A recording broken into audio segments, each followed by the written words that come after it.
नमस्कार मैत्रिणींनो, सर्वांना श्री स्वामी समर्थ. माझ्या चॅनलमध्ये मी तुम्हा सर्वांचं पुन्हा एकदा खूप खूप मनापासून स्वागत करते. आजचा व्हिडिओ खूप खास आहे, कारण आज आपण जाणून घेणार आहोत गणपती बाप्पांचे गूढ, त्यांचा जन्म, त्यांची शक्ती आणि काही असे गुप्त उपाय जे फार कमी लोकांना माहिती आहेत. त्यामुळे हा व्हिडिओ शेवटपर्यंत नक्की पहा, कारण शेवटी मी सांगणार आहे एक असा उपाय जो ऐकून तुम्हाला थोडी भीती वाटेल. त्यामुळे हा व्हिडिओ शेवटपर्यंत नक्की पहा आणि व्हिडिओ आवडल्यास प्लीज लाईक करा. तर आजच्या व्हिडिओला सुरुवात करूया. गणपती बाप्पांचा जन्म. पुराणानुसार माता पार्वती यांनी आपल्या शरीरातील उठण्यापासून एक बालक तयार केला आणि त्यात प्राण फुंकले. तोच बालक म्हणजे गणपती बाप्पा. एक दिवस माता पार्वती स्नान करत असताना त्यांनी त्या बालकाला सांगितले की कोणालाही आत येऊ देऊ नकोस.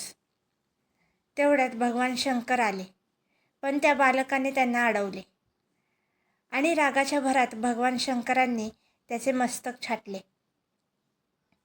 नंतर माता पार्वतीच्या विनंतीवरून शंकरांनी हत्तीचे मस्तक त्या बालकाला लावले आणि त्या बालकाला आशीर्वाद दिला, तू सर्व देवांमध्ये प्रथम पूजला जाशील.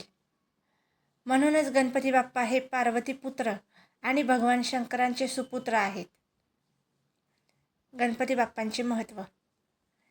गणपती म्हणजे फक्त देव नाहीत, ते आहेत बुद्धी, यश आणि विघ्न नियंत्रणाची शक्ती. कोणतेही शुभकार्य सुरू करण्याआधी गणपतीची पूजा का करतात? कारण गणपती बाप्पाच ठरवतात तुमचं काम पूर्ण होणार की अडणार. विघ्नहर्ता म्हणजे जीवनातील अडथळे, संकटे आणि नकारात्मक शक्ती दूर करणारा. सिद्धिविनायक म्हणजे इच्छा पूर्ण करणारा. हे उपाय श्रद्धेने आणि सकारात्मक मनानेच करा. मध्यरात्रीचा सावली प्रयोग.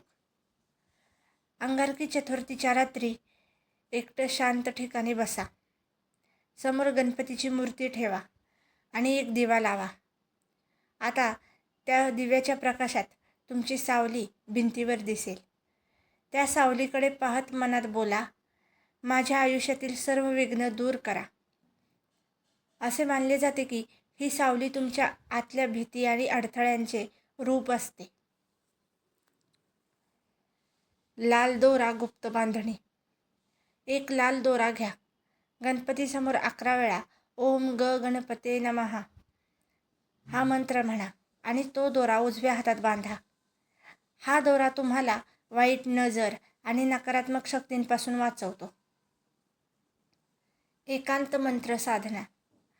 रात्री पूर्ण शांतपणे 108 वेळा ओम एकदंताय विद्महे वक्रतुंडाय धीमहि तन्नो दंती प्रचोदयात या मंत्राचा जप करा. यामुळे तुमच्या जीवनातील अडकलेले निर्णय स्पष्ट होतात. गुप्त इच्छा विधी. चंद्रोदयानंतर कागदावर तुमची इच्छा लिहा. तो कागद गणपतीसमोर ठेवा आणि दुसऱ्या दिवशी पाण्यात विसर्जित करा. हा उपाय मनातील इच्छा पूर्ण करण्यासाठी केला जातो. एक धक्कादायक सत्य. असं म्हणतात की गणपती बाप्पा खूप लवकर प्रसन्न होतात, पण जर श्रद्धा नसेल किंवा चुकीचा हेतू असेल तर त्याचा परिणाम होत नाही. म्हणून प्रत्येक उपाय करताना मन शुद्ध आणि भावना सकारात्मक ठेवा. गणपती बाप्पा म्हणजे फक्त मूर्ती नाहीत, ते आपल्या जीवनातील मार्गदर्शक आहेत. जर तुम्ही त्यांच्यावर विश्वास ठेवला तर ते तुमचं नशीब बदलू शकतात. आजचा व्हिडिओ तुम्हाला कसा वाटला हे मला कमेंटमध्ये नक्की सांगा. व्हिडिओ आवडला असेल तर व्हिडिओला लाईक करा, शेअर करा आणि चॅनलला प्लीज सबस्क्राईब करा.